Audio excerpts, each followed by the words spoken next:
Talk program in care of On Radio, PO Box 195, Charlestown in Nevis. Or give us a call. Our numbers are 1-869-469-1616 and or 1700. And by the way, those will be the numbers you'll use to be a part of this evening's discussion. Again, thank you all very much for joining us. This is your voice in the community.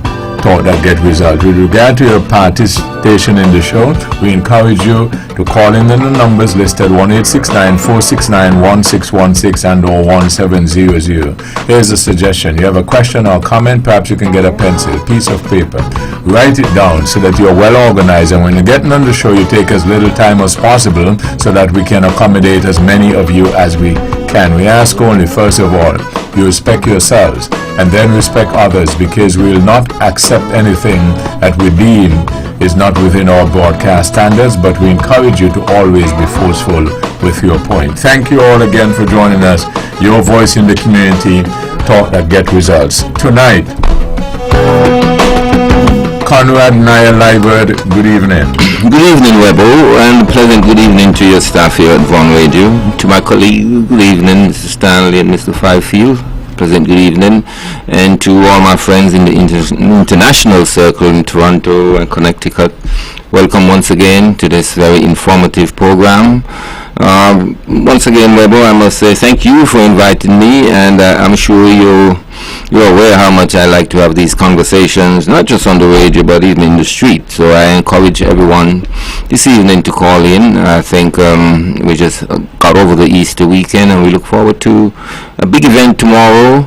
And of course, there's a lot to talk about in that regards. And we see also great preparation for the Culturama coming up. And so, Webbo, I think we are very fruitful here in terms of issues to talk about. Thank you once again for having me. Roger Fifield, good evening.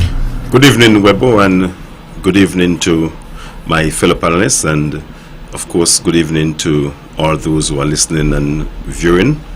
I would like to say, Webbo, a special good evening and happy birthday to my neighbor, Jaida. Happy birthday. Hope you're having a wonderful time. And as Naya alluded to, we, I'm sure, have a lot to discuss this evening, and I'm hoping that persons would call in and put in their 2 cents, so to speak. Thank you once again, Webbo, for having me on this program. Edric W. Stanley, good evening. Good evening, Webbo. Good evening to my fellow panelists. Good evening to the people of St. Kitts, and more particularly the gracious people of Nevis, those who will be listening to us on the World Wide Web, throughout the Caribbean Basin, and of course YouTube and the other platform. Well, this evening, of course, the SAG, what we call turtle grass, has been a menace for our little island, and those of us who have pieces of land on the coast recognize the real problem when that sargass, turtle grass, banks up on the shores of Nevis. I'm not sure if it happens on the southern shore, but on the northern shore, once that thing, turtle grass, accumulates and it stays there for quite some time, the sun hits it, it could have a terrible smell, and as a result, I understood some island, our neighbor island, one of our neighbors, has put forward a proposal with reference to equipment, machinery, obviously, to deal with that sargassum. Based on how things are, we haven't really seen any at this particular point in time, but it means that it will reoccur, and as a result we will have this terrible menace. I do not understand how so much turtle grass grows on the seabed to the extent where it accumulates, it floats, then it knocks ashore, or what we call knock shore. And as a result, based on what I heard on a clip, I think is, well, let me not bring a nation or country in mind, but at the same time, it is a menace once that occurs. And the foul smell that emanates from the accumulation, I'm certain it poses a health risk for the residents, particularly of Nevis, but I'm certain that it happens also in St. Kitts. So in that regard, whoever thought of the idea of harnessing it, harvesting it with the equipment and to turn it into sea moss, I guess. Yes. I guess, sea moss. Make a product out of it. But so much accumulates when that infestation occurs that I do not think we have the mechanism to make that amount of sea moss. You understand? But it's a brilliant idea for somebody to find a useful purpose for the accumulation and the harvesting of that. Should I call that again a menace? Let me repeat, a menace. Webbo. Naya. Well, I think it appears to be a menace on first sight, and of course the obnoxious scent that comes from it is always not a good experience. But I think a place like Barbados have decided to use it in as some form of fuel. I don't want to get into that because I still not truly understand.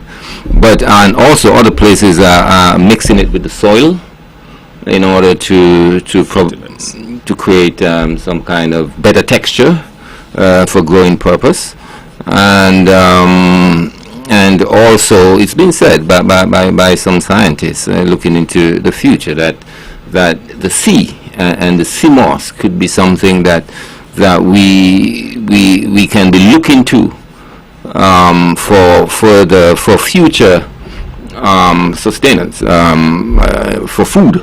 You know, because of course it looks like there is, and what goes on beneath the sea, it's been said it's not well tapped into in terms of how much it can support life, human life. And so a lot of things we're talking about, food shortage here and there, they are now looking into the idea of looking into the sea and the what we call the sea moss is one of the idea that they have in terms of, you know, something that can actually feed the global population going forward. The sea moss is a very healthy thing. Very healthy, is good for you but I'm not sure if it's the same thing that wash up on the shore, or maybe that's the dead ones, you know. I'm sure Mr. Fifey will know more about that as a part-time fisherman. The sea moss is different. It's a different weed or plant in the sea. The sea moss is what we harvest around here to make the drink sea moss. In yesteryear too, my parents, they used to cook it with rice, chip it up in the rice, you know, and it is said that they have nutritious value. You know, it is said that it make you strong and healthy, and people make drinks from it. As I said, make a drink from it, and it can be done with milk or without milk. Because there are persons who do not consume milk, dairy products, So it can actually be made without milk, where you would, of course, you would harvest it, you would put it to dry, to sun, you would wash it up, you would soak it, then you would boil it, and then as it boil, it would swell, and then it would come thick, and then of course you would add water accordingly. And if you're going to add milk, you add your spices, whether it's nutmeg. Some persons add egg, but of course you have to be cooled enough, because if you add egg in a hot texture, it would curdle. So, and then some persons also add, you know, some sort of spirit like brandy, you know. So it all depends on how you want it, and that is actually going. CMOS is selling like hot bread and butter. It's scarce now. It's a scarce resource. In the 90s, maybe early 2000, CMOS was going for $10 per pound. Then it went to $15, $20, $25, $30. Now CMOS is $100 per pound. So if you can get CMOS, I'm certainly that you can make a good living, so to speak. It could be your cash cow if you can get CMOS. But as I said, it's a scarce commodity now. It used to be on the northern coastline, going Newcastle area. You used to have a lot there.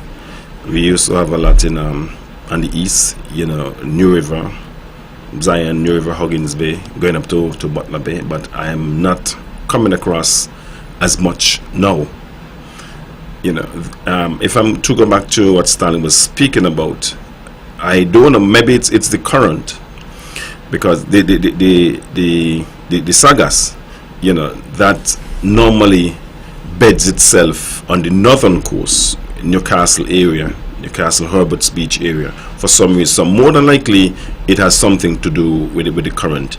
You hardly ever find it on in Charlestown area, going back to Pinneys, that side. So more than likely, you have something to do with the currents, and it does have a stench, especially when the sun hit it, as Stanley would have said earlier.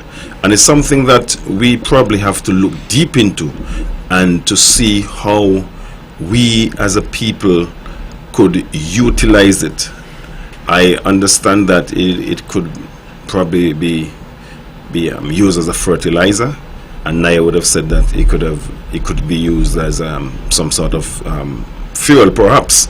But I think that if it is coming, and it's coming often and in abundance, we must do some research and see how we can turn a bad, so to speak, into a good, and for the benefit of us all. It's the same sargass, turtle grass that we are talking about. It's the same weed. It's very similar. Is it? It's See, come on. Let's be logical. If that were CMOS. No, it's not CMOS. It's not CMOS. Oh, okay. I would I have said thought- that earlier. It's not CMOS. Oh, Totally okay. different. Right. Totally different. So that sargass, or whatever it is called, turtle grass, whatever, it's a menace in my view. And as a result, we should be able to find some good purpose. Well, the scientists are still in the lab trying to do research as to how we can turn it into. You got lemon? Make lemonade. We got sargassum? Make something that is beneficial to the furtherance and the betterment of mankind. So, in that regard, I would say, if it comes, we must harvest it to the extent and figure out what we can do with it. Not only to just have it dried, and if we are talking about the same product, barring the making of CMOS. No, CMOS is different, Stanley. I heard you. But what I'm saying to you, this thing comes in such an abundance that we, from a creative point of view, should be able to find some good use for that menace. Like I said, if you got lemon, make lemonade. And if we have this massive accumulation of sargassum, we should be able to find some good use, creative use. Yes. Did you mention about a fertilizer? Yes, they use it for fertilizer to probably reduce the clay texture of the soil, to aerate the soil also. They mix it, they use it in agriculture. So when that abundance of sargassum hit our shores in Nevis, especially, truckers should begin to move it, store it, and market it. It's really a threat to the tourist industry to a great extent Well, in the Caribbean. It has a very foul smell, as if Yeah, because of the death of the microorganism. CMOS has a lot of microorganisms. A lot of people don't know that. And that's why well, I don't want to say, because they're different, CMOS and what we are talking about. But what we are talking about also, they have huge amount of microorganism, and when these microorganism dies, that's where you get that foul scent from in a big way. You know, it's a lot of people drink it, but a lot of people, well, it's also present in CMOS, you know, microscopic organism. And when I mentioned that to a lot of people, I mean, they kind of pull back, because some of them say they're a vegetarian and they don't want to eat none that you know, that's alive, once was alive, you know. But it does have microscopic organism that you cannot see with your eyes, and that's what gives off that foul scent when all these microorganisms dies. well, like I said, somewhere along the line, it happens cyclically. A certain point in time when the massive accumulation occurs, and as a result, we should turn our attention lazily on certain science application. Those people who are in the field of science, Yeah. the scientific field, should be able to help us to bring about a viable product out of that. So, should we continue to see it as a menace or a blessing in disguise? It's just that we have not found the working application from a scientific point of view to bring it into a usable product for the betterment and the furtherance of mankind, the existence of mankind. So at this particular point in time, we should Well, they must harvest they must have some experiments with it. and focus on certain scientists. Maybe not, if we can't find someone in the region. No, we got them up in the sixth form. They got people in Nevis who come on, we can deal with these things. We don't have to get a scientist from America who's been into it 50 years.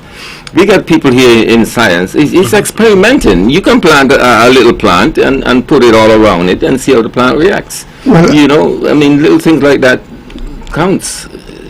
I know somewhere in the United States there was that posed a menace to, I don't remember the state, but somewhere in the United States,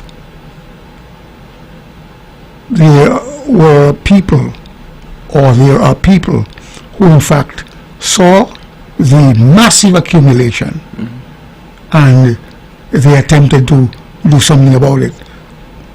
We should go hunting, searching to find somebody who's able to have the knowledge to turn it into a creative product for the furtherance of mankind. Stanley, what I would say until then, and I'm sure that in not too far or not too distant future, we would get some result in terms of scientific results in terms of the benefits of that particular seaweed. What we have to understand, it is not just affecting us, and you would have said that it affected some state in the United States of America, and I'm not doubting you, but if that is so, I'm sure that they would look into it. I know that it would have affected a number of Caribbean islands, including Barbados. I know the Barbados authorities were looking into it and see how best they can utilize it as a usable product. So what I'm saying, and of course Naya would have said that we have our own brilliant minds here. Yeah. Yeah. So we, in due time, no doubt, I'm thinking that we would get to know exactly what or how it can be used, as an end product. Until then, I would agree with you that it is indeed a menace in terms of the stench. The gas it gives off, it's almost Yeah, like rotten eggs. but we have not been seeing much of it this year because, Well, like I said, it is cyclical. thus far we have not been, because you can't miss it when you drive around, from Butler's go right around to Newcastle. Well, The scent always. I own a piece of hits you. property on the northern shore, Oh, and as a result, valuable things are actually there, including that menace, because a large log, about 100 and something feet, yes. came from Bulgaria or one of those northern European countries, and came ashore right there. On your property. Right, yeah. By the time I was told about it, it was too late. The ocean came and took it back. So that log was valuable. Oh yeah. I'm The asking. diameter of that log was about 9 feet. Yeah, 9-12 feet. Huge. One came ashore in Well, Indian castle once. Right, well, that one, two foreigners, well, I shouldn't call them foreigners, I remember. non-nationals, claimed it, and they brought it right on my property at Church Ground. I charged them $1,500 a year for storing. That one was about 6 feet in diameter, but eventually they were at loggerheads, the two fellows who Yeah, I know. who supposedly pull it from A lot of people have it a part of their countertop here on Nevis. A lot of white folks. well, I'm saying to you, two white men, and now one is deceased right now, but they brought it onto my property on lowboy, Yeah. and I was able to store it. It was there for maybe roughly 10 years. But it doesn't appear as if that logs wash ashore like they used to do in the 80s. Why, that was the first log I knew that came ashore down at Indian Castle. The one that was taken by these two non-nationals, and they asked me to store it. Put it in safekeeping. Yeah, and I actually was able to get a small amount for rent from them, At the same time, they fell out. It almost became a legal battle. One trying to tell me, go and tell the other that it is my log. I said, look, you both are friends. You should work out your differences and then come to some amicable agreement. Anyway, I think one died and the other one was able to benefit from the entire log. Because he had a bandsaw, he was able to cut it up. But marijuana knocked sure over on that, my property over in that area. Several bales. But I didn't reach on time to harvest, to in fact, I don't know if I would have, what I would have done, but I was told that several bales, because apparently they were chased by Coast Guard, as the case might be, and they probably dumped them overboard, and they knocked shore right there on my property, on my beach. You understand? On my waterwork. So, based on that piece of land, it is quite a valuable piece of land. So maybe more of the sagas would wash ashore after they find out the benefits. Your piece of land, it seems as if it's your truck stuff from the sea. It is. That might be valuable. It is a coastal, but has a landlocked, almost a landlocked shape. So things would always wash ashore there. And then locked in. Yeah, locked in. But then if you get some rolling waves rolling up from the roots of rocks. But Stanley, not to segue so much, but back in the day, a lot of stuff used to wash up on the shore, as we would call it. But I figure that it was because the boats or the ships that were transporting the products, they weren't containerized. I can recall as a small boy, you walk on the shore, you pick up an apple, and you just cut out the little piece with a stick or something. You wash it in the water, and that's good. It's good to go.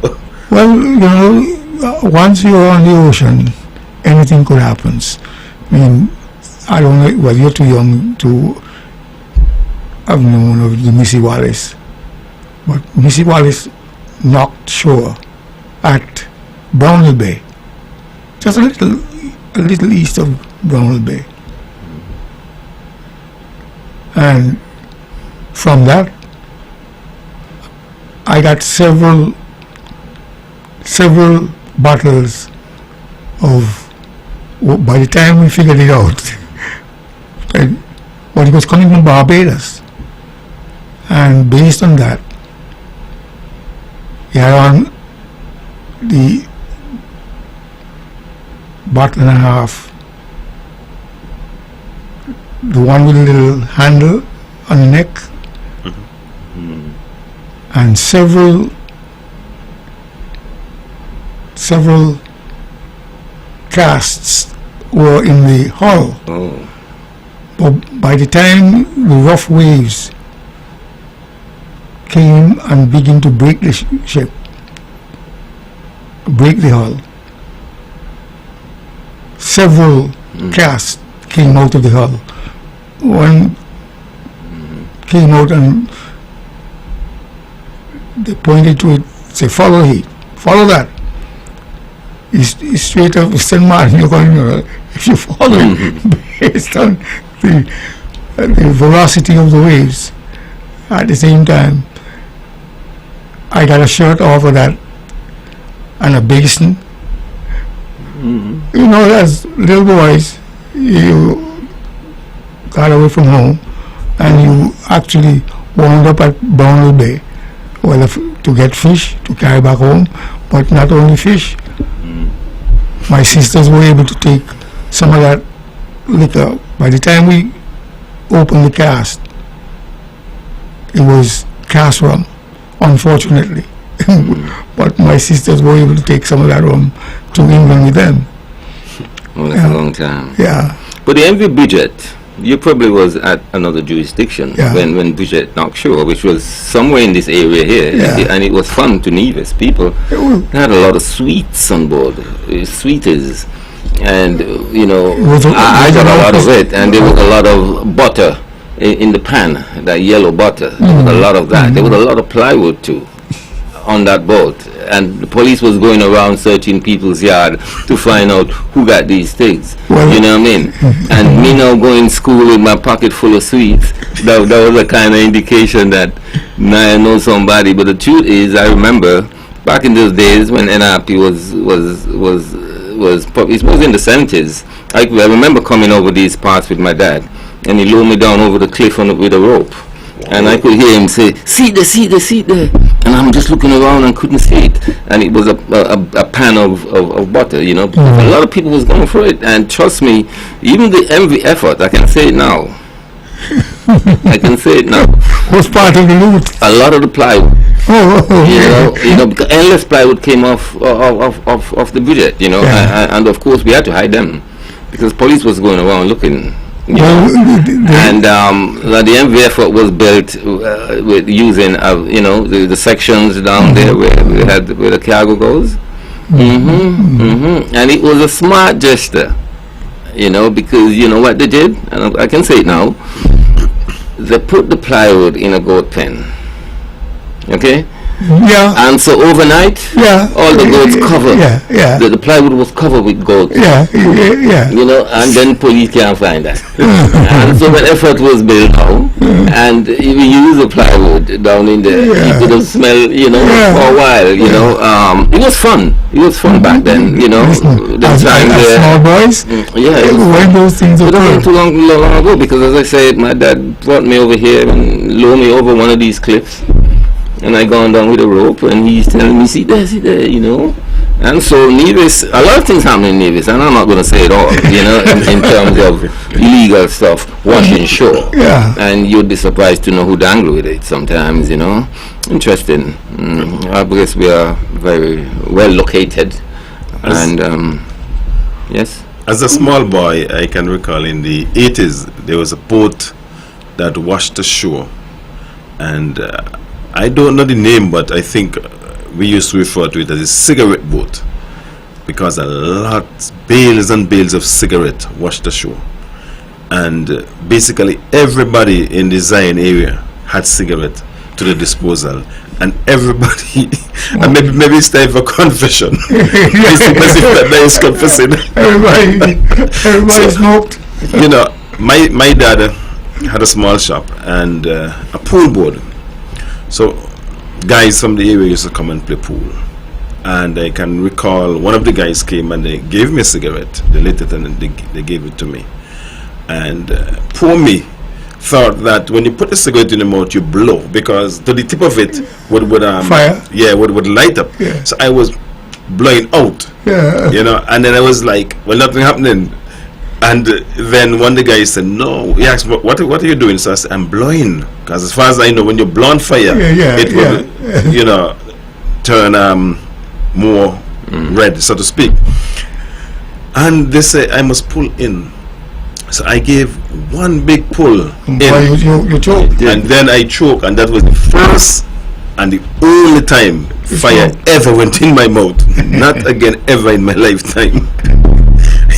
I guess I can say it now. Well, since now, so we can say things now. Well, there was a very light-skinned, almost a white man from the police department was keeping an eye on Missy Wallace, because he was there as guarding.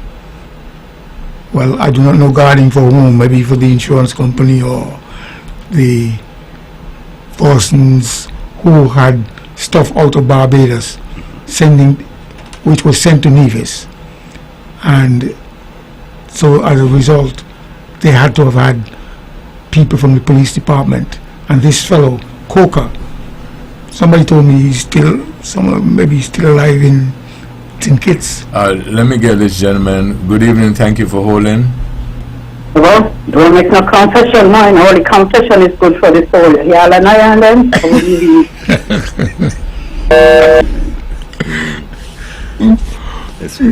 So this light-skinned police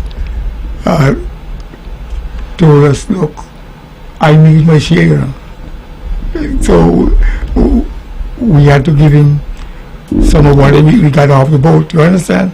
But it was really a fun time because we had just gone primary school holiday, and as a result, Missy Wallace not sure. It was close to Christmas. Everybody got there. Christmas come early. So, Edric, you're not gonna tell me you are a gangster too? Well, not in the true sense of the word, but we all participated. By the way, I did remember I had a message for you. Last week, a gentleman met me, and he told me that he wants to come on the show with you. He didn't give me his name, but interestingly enough, I told him not to discourage him, but I warned him that this place ain't easy. So when I saw him again last weekend, that was the weekend before, he seemed as if he is preparing. So he said he's going to come, but he is psyching up himself. Well, tell him it's a battleground, but if he's well fortified, well, I'm most certainly warned him as to what the firepower. I don't know if I want to use warn. I just want to say I gave him the facts, right? But he's a young fellow, and we always encourage young folks, but we don't want them to get in problems, So I told him that if he's going to take you on in a debate, he's got to be well prepared. So I promised him I would let you know, so I just put that in. But go ahead. Well, what I'm saying is that the episodes of ships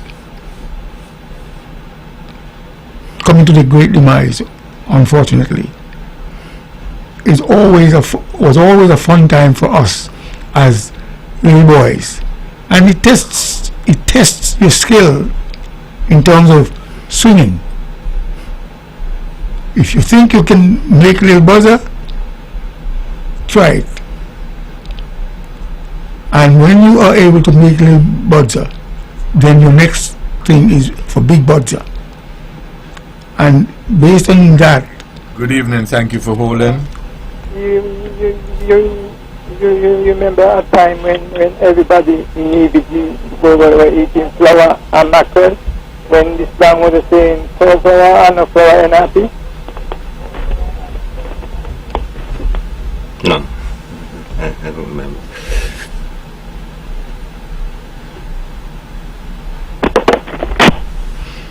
No, I can't remember that. What was the fellow saying? Flour or no flour? And mackerel.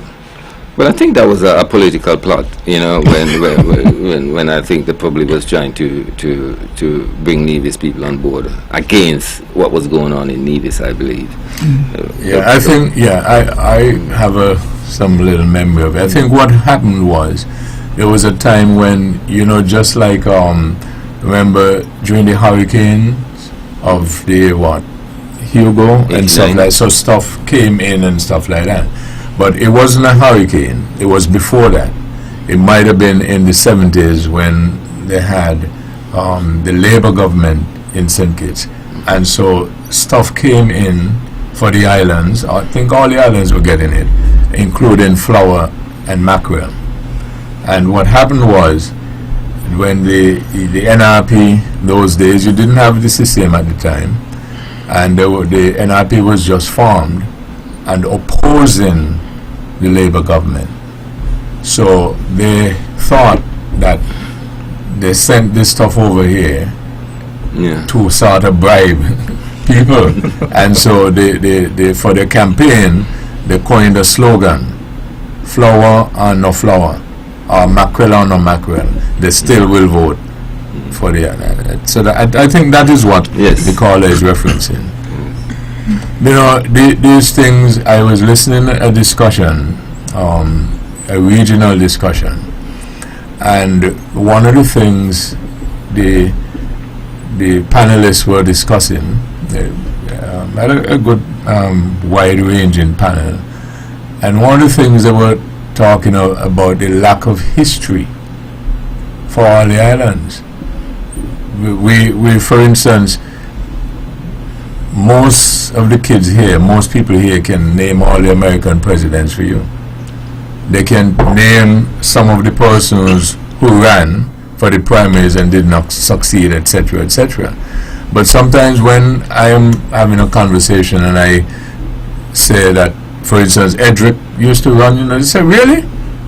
So our own history, for whatever reason, we intentionally whether hide it, we don't teach it, or we don't think it's worthy. But the people who participated, whether they succeeded or did not, that's part of the history, and that's part of what people, you know, they were making the point that should be taught and should be discussed and everything. Otherwise, we'll have almost like a one-sided history, only those who went on and achieve at the top. Yes. And that is not a history, meaning that if you're only going to talk about the guy who made the double century, it makes what happened to the other fellas. You see what I'm saying?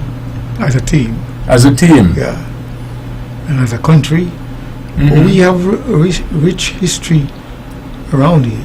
Right, but only maybe you and I know. And that's the point that is being made. Yes.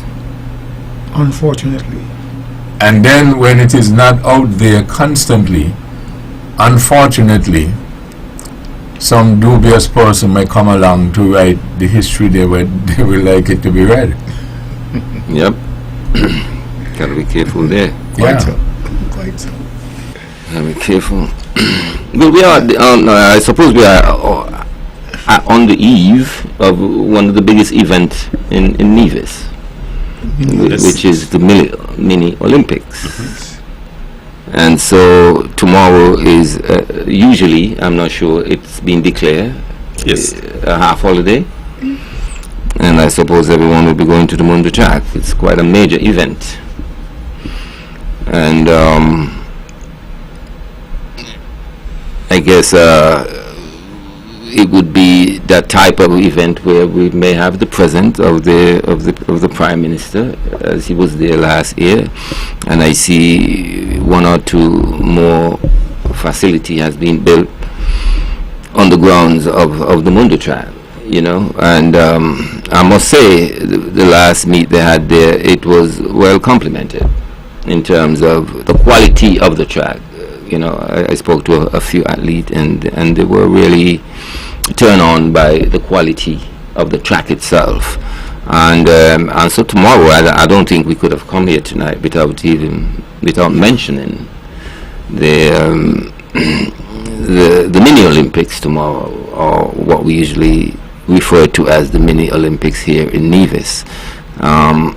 Parents, it's major because kids will bring out their parents, and parents always get involved, you know, with the schools and their colors and so forth. It's amazing how, you know, little kids who below 12 years old can really create that buzz here in Nevis, because the buzz is bigger than even the secondary school.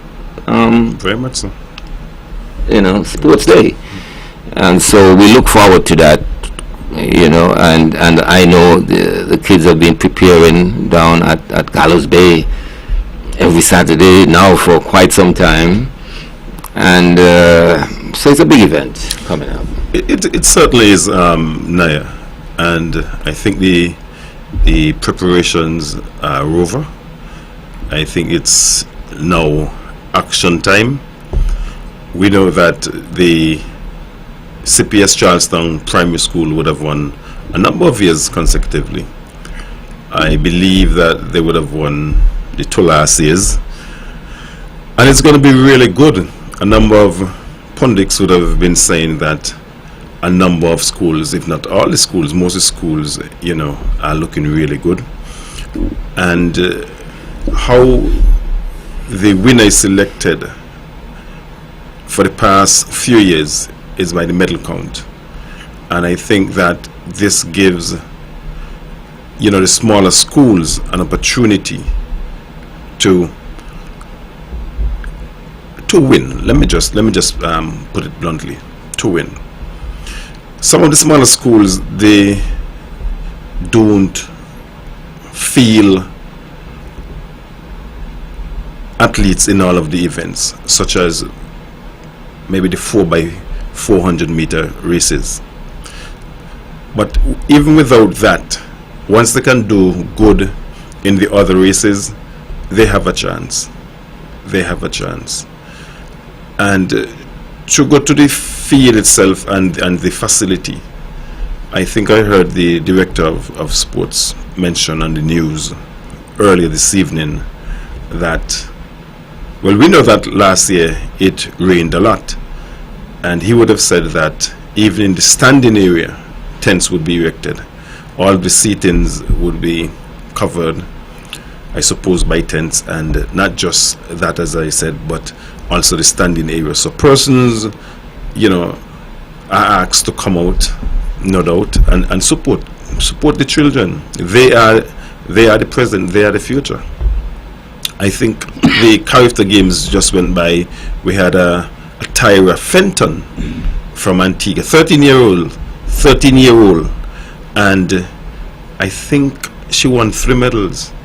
She medaled in the 400 meters and the 200 meters and another race, I think. And she's just 13-year-old, and she ran with the under 17 age group. So I am saying this to say that our athletes in the primary school here, they are 12 and under, going on the verge of being teenagers, transiting into the secondary school. So we have to support them. We have to support them. We must encourage them, and not just encourage them at this level, but to go on. Too often you find that coming up in the primary school, we have athletes who are doing really well, and we look and we say, okay, this is one for the future. But then maybe after first form, second form, you don't hear about them no more. You want to know what happened. I don't know what it is. But I think that we must encourage them to go on.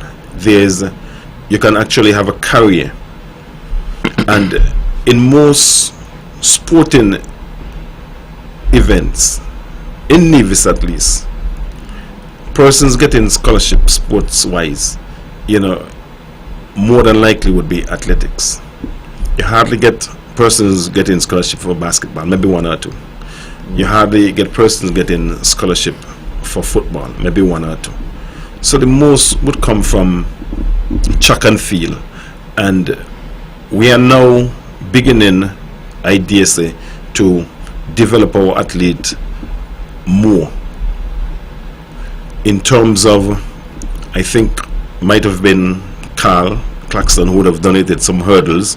So now we have hurdles. Children can now do the hurdles, the 80-meter hurdles, the 110 hurdles, the 400-meter hurdles, etc., to give them that feel.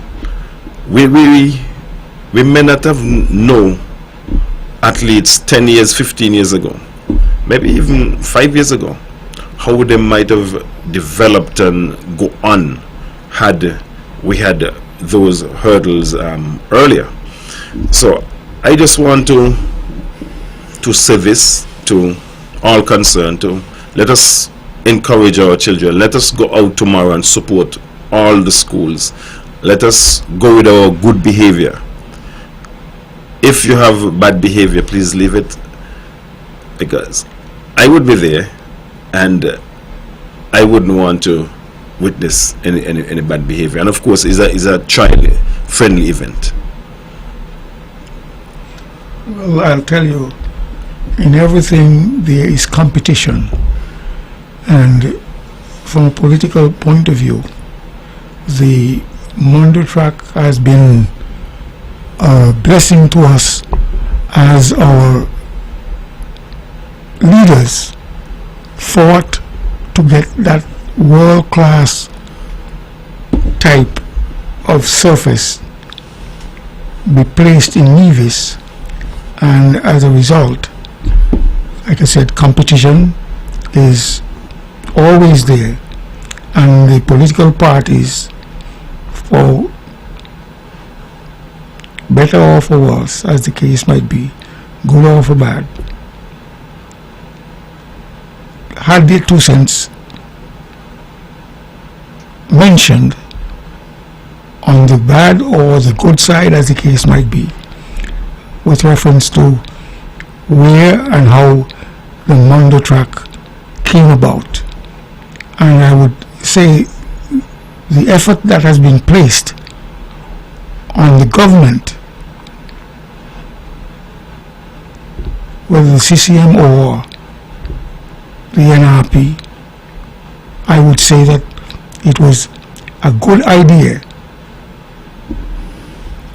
Those who came with constructive criticism or even destructive criticism, but more so the positive, we were able to get the Mondo track prepared or established, and right now we have a surface on which can compete fiercely against one another. At the same time, the competition, leaving out now leaders of the government, federal and local, we have those, and they actually changed the barometer by which the competition is measured. They used to do it by the number of races one would have won, but now it is measured by medals. The medals that an athlete. What happened, Stanley, before the medal count is that you would have let me put it this way: if they had a point system. Most athletics sporting events in Nevis, the first placer would have gotten 7 points.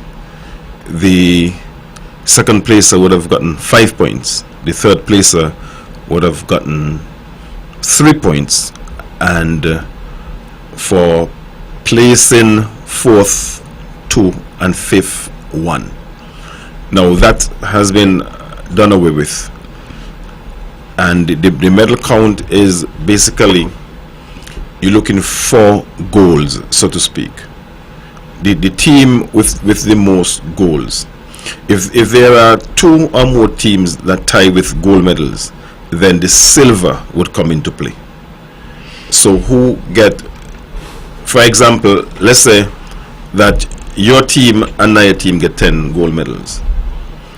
Naya team get 8 silver. Your team get 7 silver. Then Naya team is the winner. And if it is still tie on the silver, let's say in this case, your team, Naya team get 10 gold medals. Your team, Naya team get 7 silver. Then we go to the bronze. Who now get the most bronze? Would actually be the winner. So that's the system that is in place now, and hence the reason why I am saying that the smaller school have a better opportunity. Let me give another example. The 1200 meter race is an endurance race, and you would find for that race, all the other races, you would find that they have one athlete representing each school.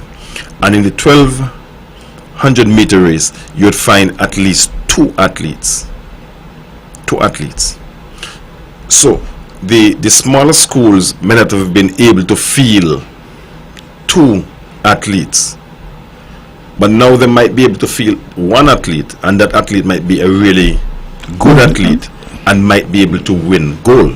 Whereas you may find a particular school, might have been able to field 2 good enough athletes, and they might have come second and third. And having come second and third, that's 8 points, 5 and 3. Now the small school coming first for the medal now, that's a goal that's pushed them ahead. So it's kind of, in my opinion, that it's kind of make the playing field a little more level. Yeah. Well, I got it, and I must applaud those who recognize the barometer by which the new measurement is applicable, because based on how it has been done in the past, it looks like some people would have become victorious, but now with the new system, medal counts has now put more emphasis on the medal counts rather than the points count. Yeah. So, well, as we advance little by little, as we grow as a nation, and more particularly as one island over the other, we now seemingly got a better chance to compete with the track we got, which has been fought for hard and long to have gained that from an international point of view, international standard, which gives us, should I say,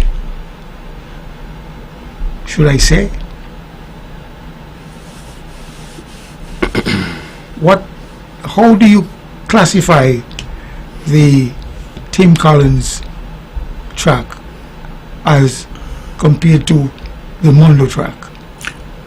Stanley, for what I understand is that the Mondo track is a better quality track. World class. Yeah, it's a better quality track, and when it was laid, I think that it was possibly the first in the region.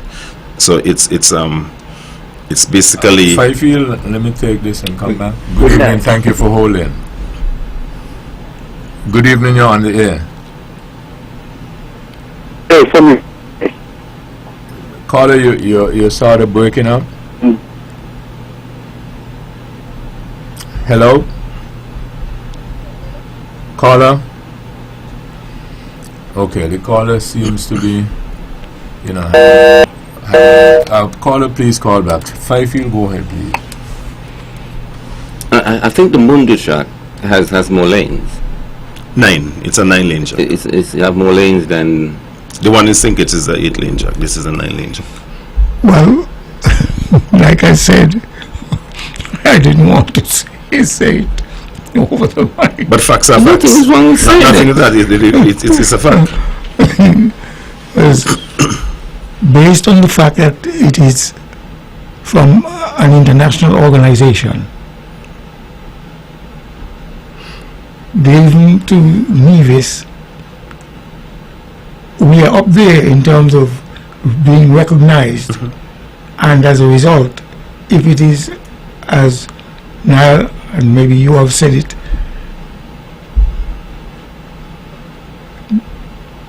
came from that organization, the caller is trying again. Good evening, thank you for holding. Good night, Webbo. Yes. I want to find from the panelists the opinion on the war in Gaza.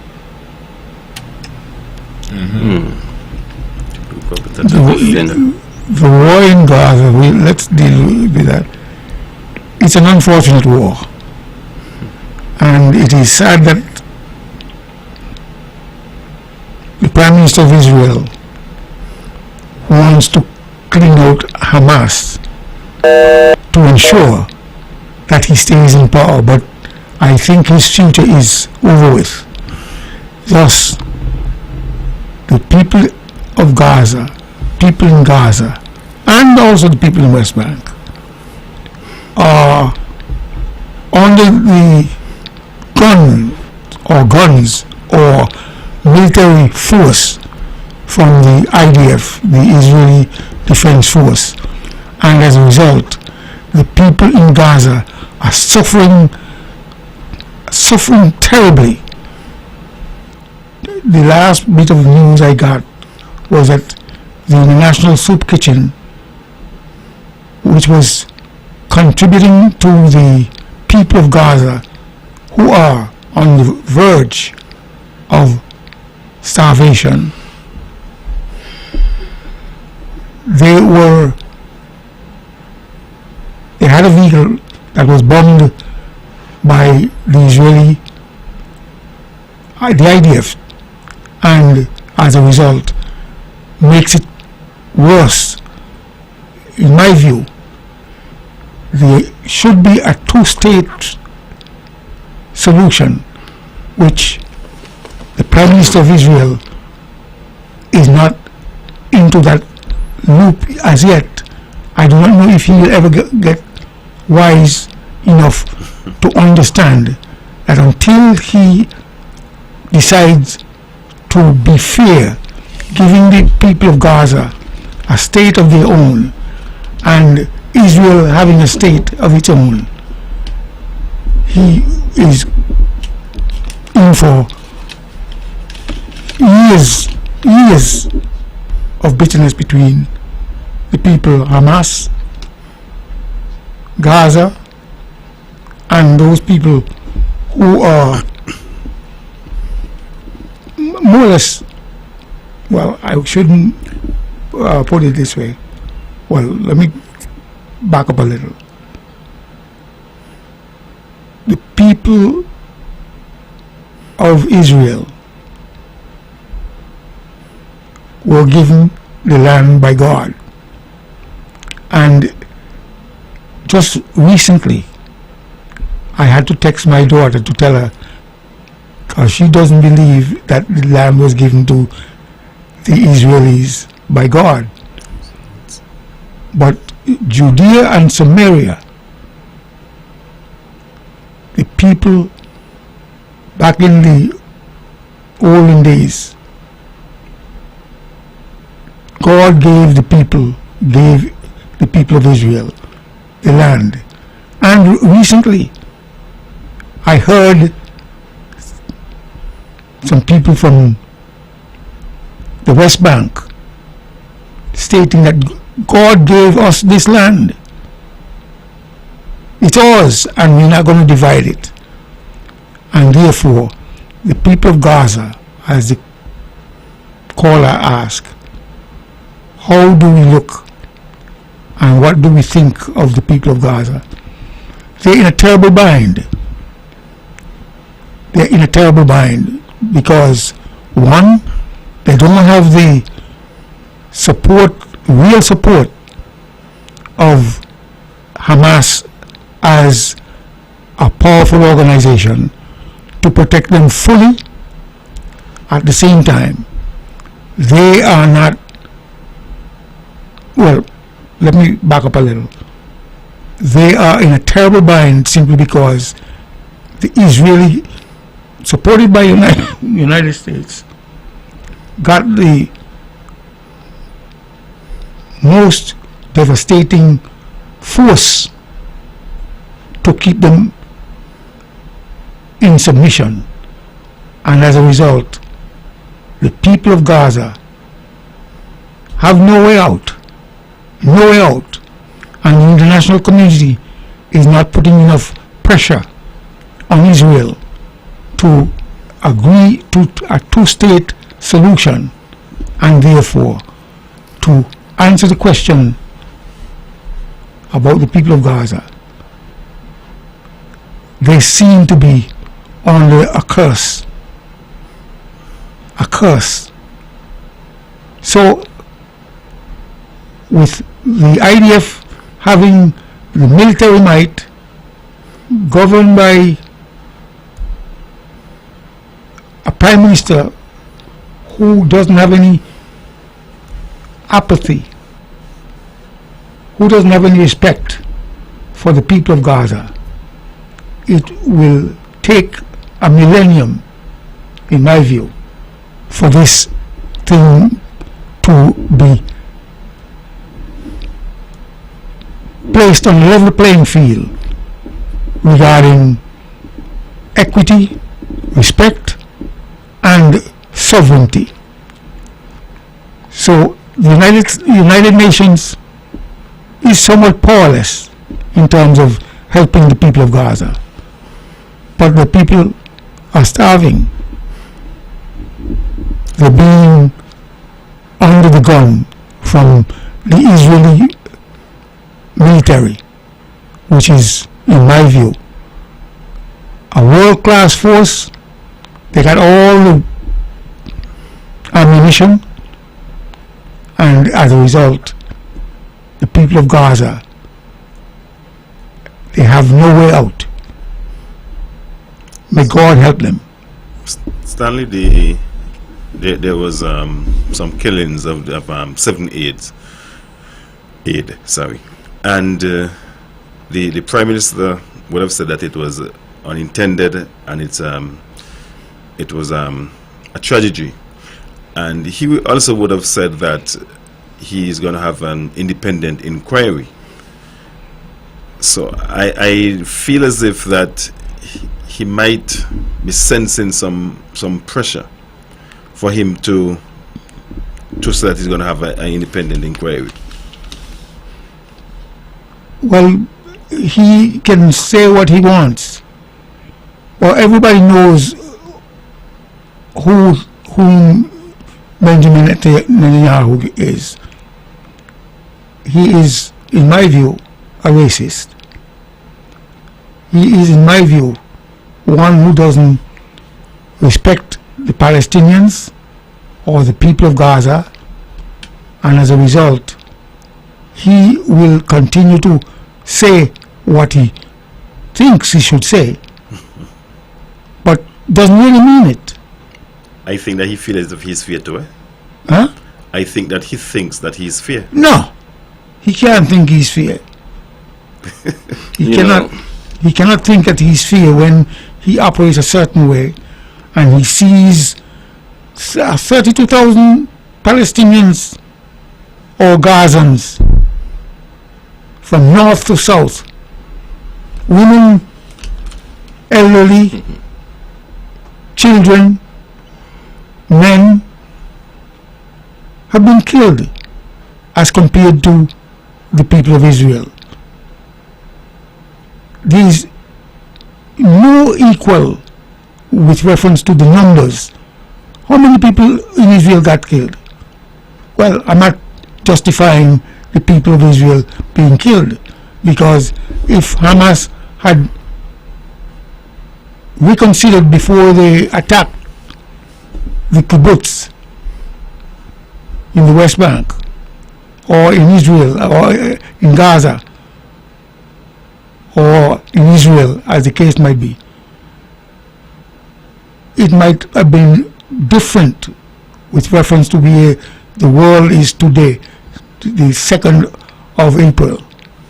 But these people from 1948, their land has been taken from them despite of Samaria and Judea being given to them by God.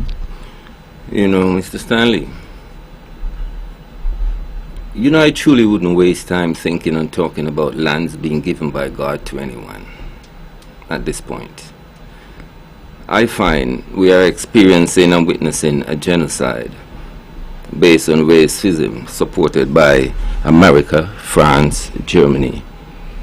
This seems to have waken up maybe today, because 7 people has been killed, 8 workers, 2 from England, 1 from Australia, Americans and other Europeans, and the Palestinians. They seems to have just wake up a little bit, okay? But America has been supplying Israel with arms with its right hand and with its left hand. They are thinking about maybe giving that impression that they are that concerned about the Palestinian people that they have loaded some planes and sent them up there to drop food for the Palestinian people, when they are the one who's been encouraging Israel to do what they want. Israel has a right to defend itself. But now they see the extent to which Israel is going. Everybody seems to be talking a different language now. It's wickedness. It's wickedness. It's a genocide we're experiencing in the 21st century. Openly in front of the eyes of the world.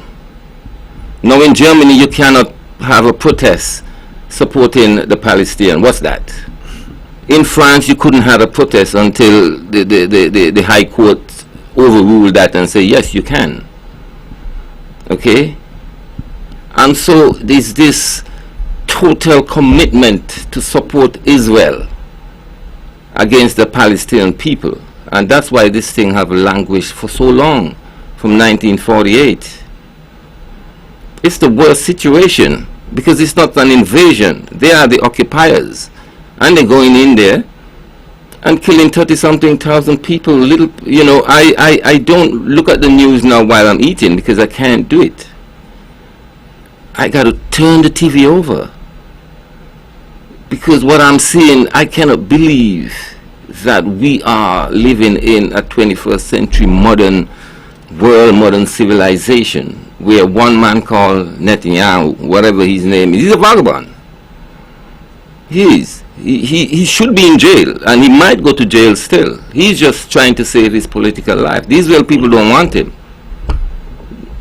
Nobody wants him. And so now we have tried to unite Israel around the fact that they've been, attacked by, these terrorists. And now, the government, which is an extreme right government, the most extreme right government in Israel history. And now they have these special sessions. So this is like the wartime state of mind which we should have to eliminate the people of Israel, of the Palestinian people. I do not understand it. Since 1948. I mean, since the new government in Israel have taken place, they've armed the settlers with machine gun, every one of them with machine guns. And we here in the West, especially when this has first started, we all agree that what Hamas did was quite, out of context, really. People having fun. And, well, what I understand, the Palestinians didn't even know that there was this big concert. They planned to go in there and do what they did. Another thing that is breaking, that is coming to light, that a lot of people that died in Israel on that day was killed by helicopter gunfire by the Israel. After they realized the event is taking place, this is happening, a lot of people was killed by the Israel helicopter. Because they have a policy whereby if they see a vehicle moving towards the Gaza, they bomb it. And these were people who were captives to be taken as refugees. Refugees, what do you call it? But what I'm saying is, it's a burning shame. And I think today America, because what's happening in America today, there's a negative feedback, and it threatens Biden's success in the upcoming election in a big way.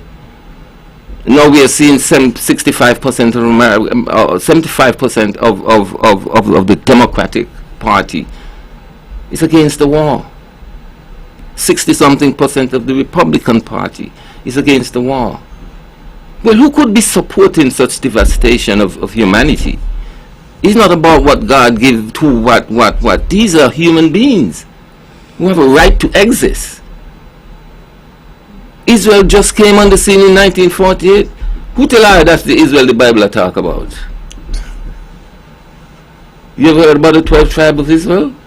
There are times when the Bible speaks of Israel, they talk about people and not a place. And you got to look at that serious. But these are human beings regardless of what. They must have a right to exist. Well, how could the world just turn their back on 3 million people on a little strip? They move them from the north, tell them go seek shelter in the south, then they bomb the south. Where the people them supposed to go? It is a genocide. It's happening right before our eyes.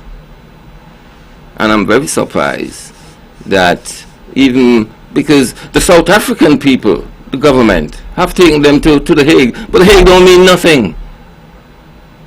The Hague doesn't mean nothing. The UN doesn't mean nothing. America supplies arms to Israel. In the past, there was a conflict when America threatened Israel to look, if you continue down that path, we're going to cut off our supply. And they did react to that. But it's nothing like that this time. Biden can't ask for a ceasefire. He's not willing to ask for a ceasefire for the majority of the time that the war is going on. I don't even know what he's saying now. But this brings shame on humanity, on a whole. It's long worse than the apartheid system in South Africa. These are people who have come in and occupied the people, and the people in them can't even do their farming. They're shooting the people with them down when they go pick their products. You can't ask for a worse situation. Killing the youth so that the ideology doesn't continue. And they're talking about Hamas. Hamas is an elected body. Hamas is an elected body. Turkey says Hamas ain't no terrorist organization. During the South Africa days, they say Mandela was a terrorist too. The airport in Pretoria was bombed. They say it was Mandela had things to do with it. He was a terrorist, but he leaves, spent 27 years in jail and come out and be the president. People have to stand up and people have to do things in order to at least, I mean, you can, as a leader, you can't just take it all. You got to show we're alive and we got something to live and die for. This war is in the Gaza, caused by Israel, the subjugation of the Palestinian people for over 70-something years. They control all what goes in and all that, or all what goes out. They bomb all the hospitals. They bomb all the colleges, all the schools. They have totally destroyed the place.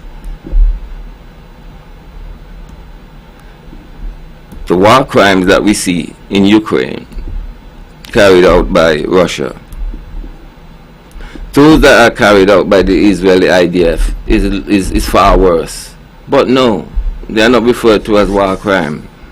America sees it as, oh, Israel has a right to defend itself. That can't work.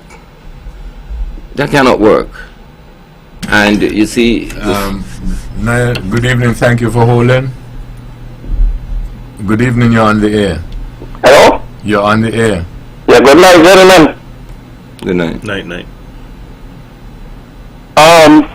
Gentlemen, you folks are talking about a topic there, right? And when you use the word Israel, it's a biblical term. Almighty God changed Jacob's name to Israel. Yeah. That's where the word came from. Tribe of Israel. And it had nothing at all to do with nationhood. Israel is not a nation. The term Israel means God gave the law or the Torah to a certain people. It has nothing to do with land. I don't know what some people say that, you know. And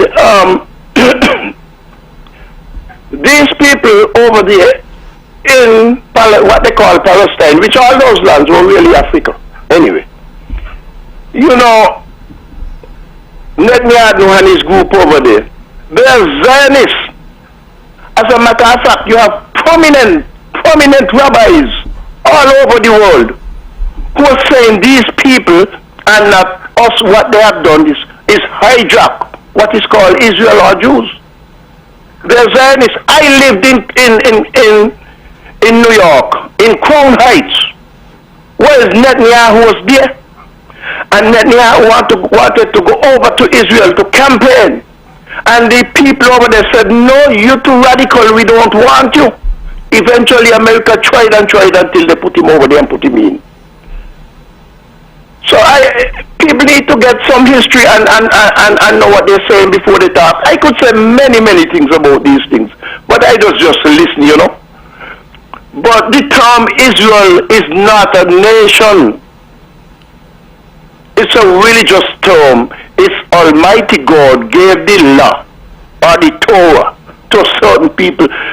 Do you folks know that in 1948, it was not Palestine that was first earmarked to put these people? It was Uganda that I went to myself. I was in Uganda. It was Uganda, the earmarked first. And those people said, no, we're not taking Uganda. So how are they saying that land these days? Gentlemen, I could call in, I could put up a stage in Grove Park and do a lecture on this, but good night. Good night. Well, the gentleman, well, let me not even refer to him. I listened and heard there is a group in Israel that stated that God gave the land to them. Oh yeah, they can say what. All right? The United Nations have recognized Israel as a nation.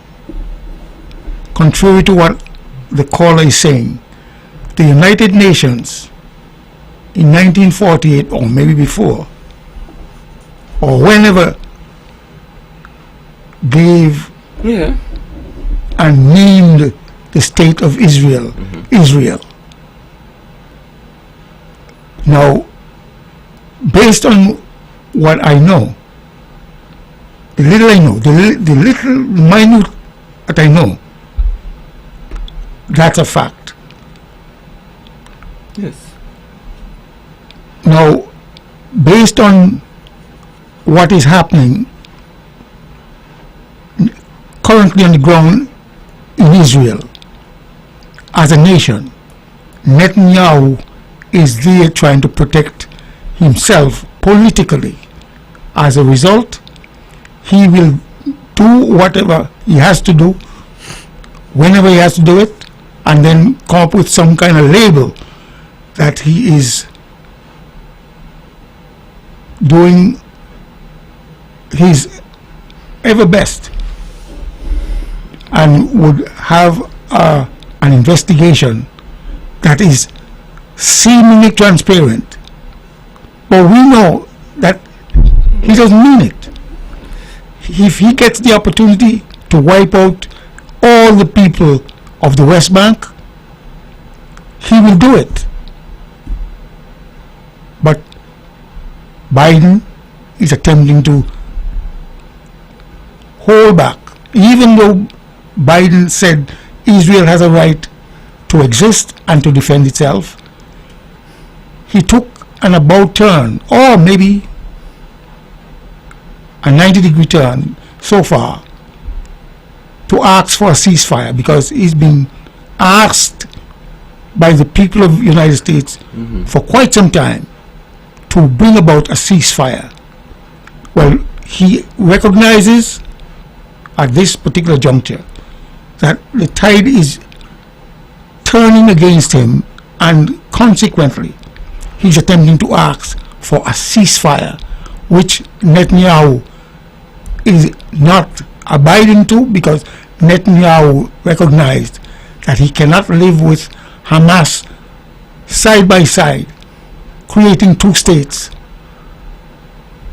and therefore he's bent on wiping out Hamas, which he cannot do because Hamas is not only a group of fighters, but it's an ideology. Yeah, but Hamas is having news conference all the time. They are attending a lot of the But negotiations. you have to understand the global trend where you got the world has been divided with Russia, China, North Korea. But I'm not sure the world has been divided on this particular issue, though, you know, the war in Gaza. The world is against Israel and the American involvement in the war in Gaza. Well, I'm saying to you, you have to understand politically that you have dictatorial leaders in those countries I just mentioned, China, Russia, Yeah. North Korea, and Iran. And Iran has been needling Israel in its side by setting up these proxies, because the Ayatollah and all the other dictators of that region are on the one side, and the West, Britain, France, Germany, Poland, you name it, Italy, they are Different side. They have a different political system. a different political system, and as a result, they're trying to protect that political system against autocracy. So if you understand the global context of that, then you would understand why Biden would have said categorically Israel has a right to defend itself, until he recognized that the heat is being turned upon him politically, and as a consequence he might lose the election.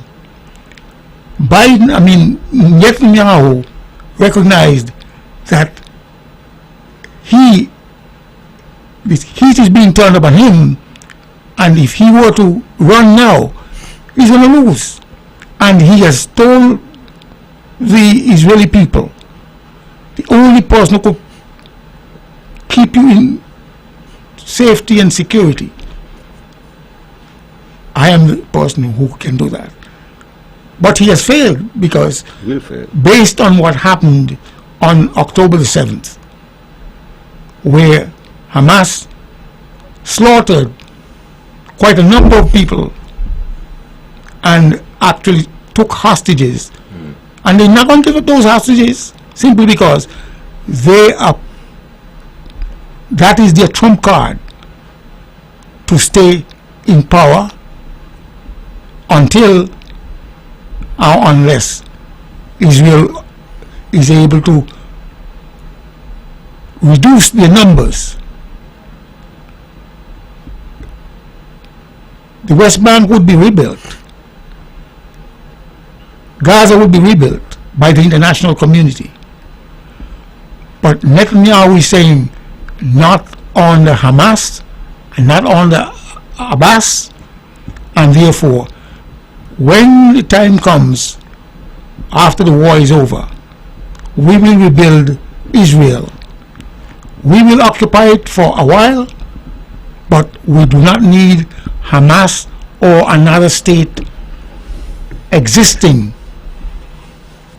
side by side of Israel, with Israel. And as a result, let us finish this war, let us kill as many people, but the world can't stand by and see a whole set of people being slaughtered by the war machine or war machines of Israel and the United States. So you have to understand the global context in which this war in Israel is being fought. Today, there has been an explosion in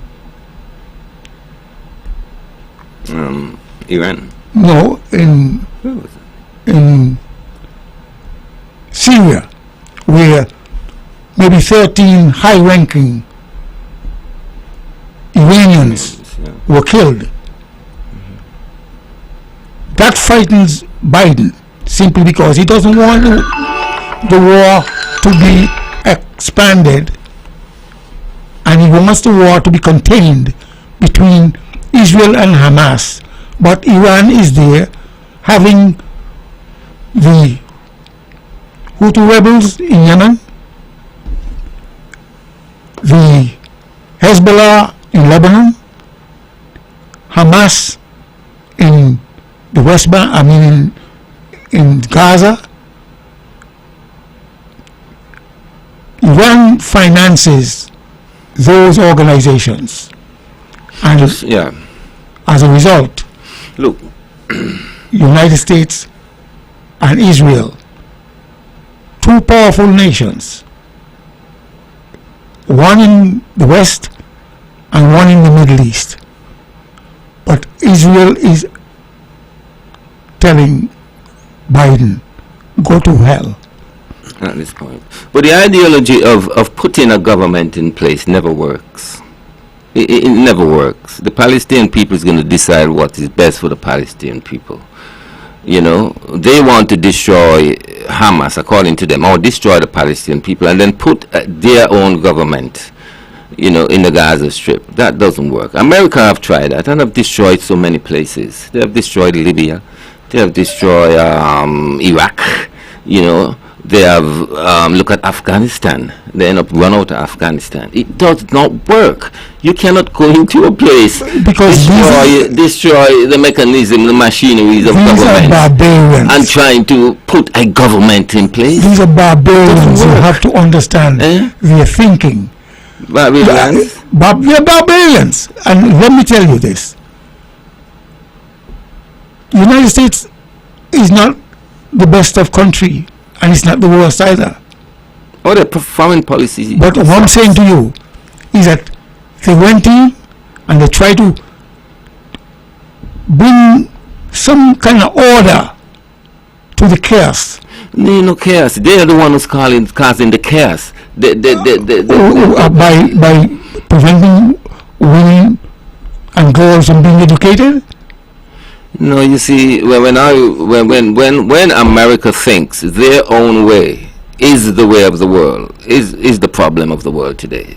Okay, when America and the West thinks their perception of life, their culture, supposed to be the culture of the whole world, then that is problematic. That is problematic. And their political system is the only kind and type that can, and the political system is in jeopardy as well, you know, and they want to impose that type of stuff on the whole world. It cannot work. It would not work, you know, and they think because they got the might of the gun, they can move things how they want to move things. It only lasts for a while. They run out of Afghanistan, you know. They had to. They have to, yes. So they have gone around the world and of course havoc with so many people. And these are the kind of havoc that seems to be unrepairable. You can't get you cannot get things back in order in these places that America have gone into and then run out. You're telling me that democracy that lasted in Britain for I could go back as far as. But we know democracy has its problem. No doubt about that. And the other system has its problem as well. It's about looking and working. Humanity is something exclusive to political system, mate. Well, you know, people's life is different to political system. Many of the times, the people them who get killed in these advancement of political ideology don't even think about politics. They're thinking about survival, their family, you know, their progress. When you listen, people say, look, I was a student of law. I was a student of doctor, of medicine. But now they have a machine gun strap over their shoulder. You know, people's future has been destroyed. Let me take this. Good evening. Thank you for holding. Yeah, good night again, gentlemen. Gentlemen, everybody really do have a right to their opinion.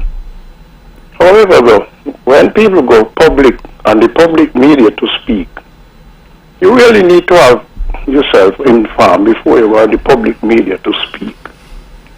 I could ask the question, what is the difference between so-called democracy, capitalism, and socialism?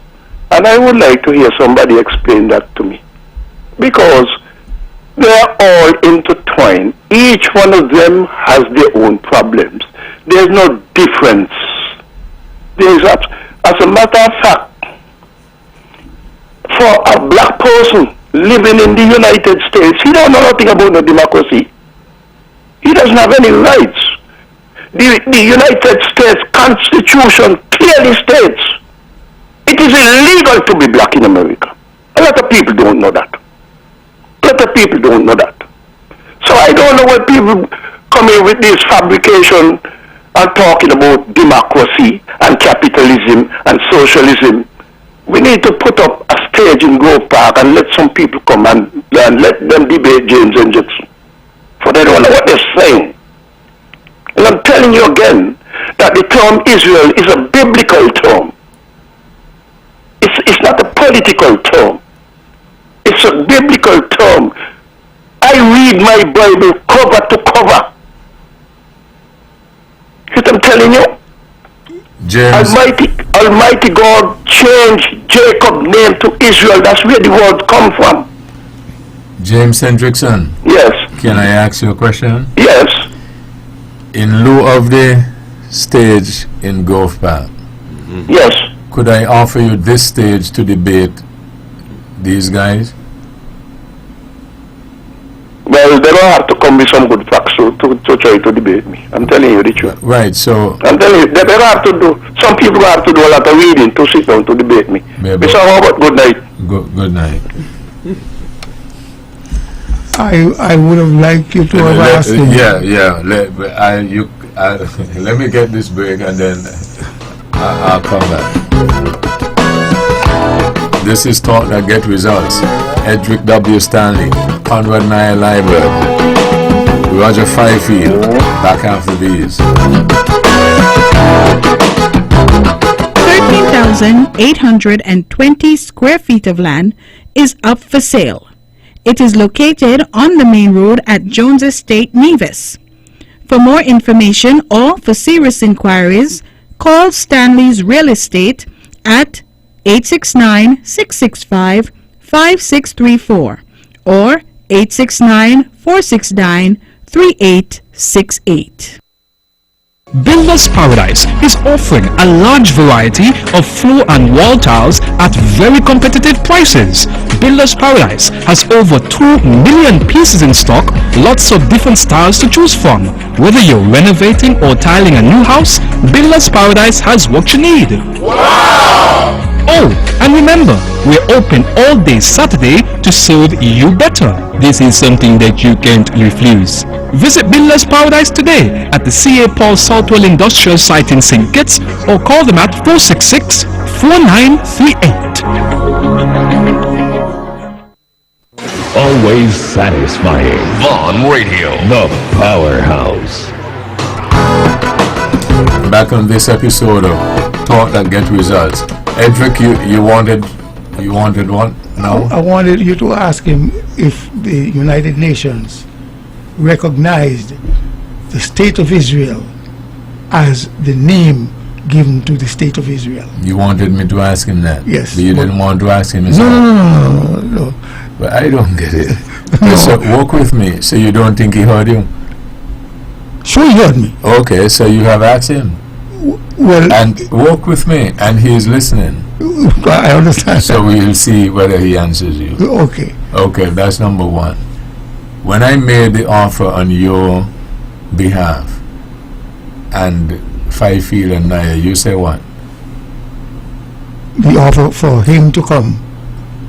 Use this stage, yes. Because he had said.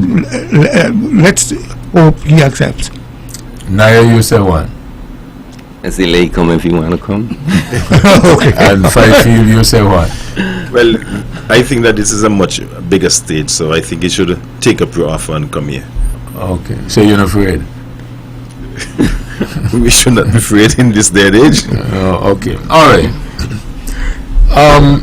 I see you're finished with that? No, You wanted to make a point. Go ahead.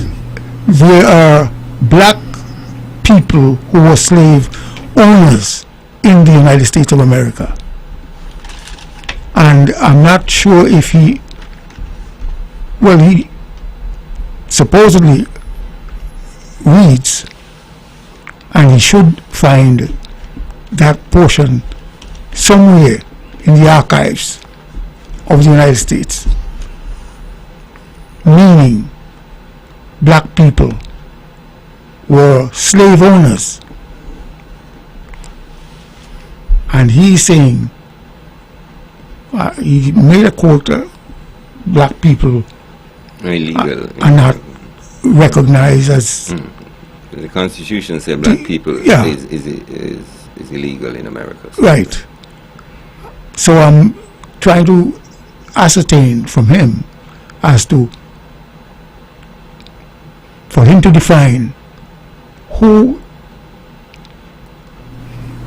black people were as slave owners. Well, how about this? Perhaps if he takes up the challenge, either this stage or the stage in Go Fact, maybe you can, put that to him. But I know we don't have the time, but I wanted to look at the Caribbean politics in reference to the freedom of movement, as they're trying to advance that some more, and the larger aspect of it. And anybody remember a few years ago that they were trying this political union in the OECS? And anybody remember the debate, the House, the first parliament that they were, trying to put together in Antigua, yeah. and then nothing happened after that? Basically. So I wanted, maybe another time we can discuss that, because I think it is very important for us also to look at our region yes. and our people, Yes. because if we realize that we spend a lot of time talking about Israel and the United States and so on and so forth, but our people and our situation, if not addressed, may well come to something like that, or something similar, as the case may be, because where land is concerned, even in biblical times, it causes a lot of wars. Well, based on the nature of man wants to acquire, and most of the wars are fought for space, whether it is air space, land space, ocean space, as the case You may be. think that is perhaps because that cannot be easily expanded, Right. because it is a limited. Quality. Well, but Edric, this is not being facetious or anything, but with the multi talents that you have, you don't have the ability to do that. Well, you try to ask me the question based on the cricket analogy. You can bowl, keep, feel, bat at the same time. And my concentrating so deeply in my thought and to advance my point, you asked me a pointed question, and I, without giving it a second thought, I said yes, and you hammer me every time you get the opportunity. But it's a major and interesting area, Webbo, the movement of people and this Caribbean thing. I think I would like to have a lot more time to make some comments on that. But you see the OECS gesture coming together as countries in the OECS, it's a much easier task than CARICOM. And mainly for one reason, that we spend the same dollar. Because when we start talking about custom tariff and common custom tariffs on a lot of things, that's where we probably need to move towards one currency. I mean, I happen to study the European Union in a deep way when I was reading, and so if that is a model, we gone completely wrong. Trust me. That's true. Completely wrong. And I don't really see the glue that's holding us together, that bind us together, other than all of we black and all of we speak English. Though in the European Union, most of the employees, those people employed by the union, are employed as interpreters. Because if there are 27 states, there are 27 different language, you know. And but they got the certain glue that holds the union together, that brings about the starting of the union. You know, democracy it's not democracy, it's trade. Well, okay. But democracy is obviously on the line. Talking about trade, and we don't have a lot of time, but I heard a documentary that we aired from the BBC yesterday. Yeah, I think it was yesterday. And at 3 o'clock. And they were talking about the farmers in that area.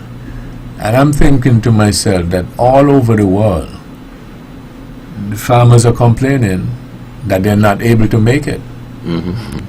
And that is one of the oldest trades. Yeah. Right? And you keep wondering why they're not able to make it. Is it a lack of business acumen? There's always, matter of fact, one of the complaints was that they were arguing that they're able to bring in food items from Ukraine at a cheaper price than where they're producing it for in the other islands, and you always hear that. But that's another, I think, interesting discussion to have as well. Well, based on the volume We just need coming out of Ukraine, and based on how Ukraine is positioned in the global scheme of things, war and nationhood, to supply, they fill your place, your country with cheap, simply because they got the mechanism to produce this voluminous. Yeah, but you don't think the people in Ukraine who are producing it crying as well, saying that we're doing all this stuff and we're not making much either? Well, anyway, that's for another debate. This program, that's the last word, Edwin. This program repeats tomorrow at 8 o'clock. We have a new time because of the coverage of the primary schools event. So it will, for tomorrow, repeat at 8 o'clock. Join the Honorable Mark Brantley tomorrow evening at 8 for On the Mark. And on Thursday evening, Keith Scarborough for Government at Work. It's a place to spend all of your evenings right here on the Eastern Caribbean's Powerhouse. Thank you all again for joining us. This is your voice in the community, thought that get results.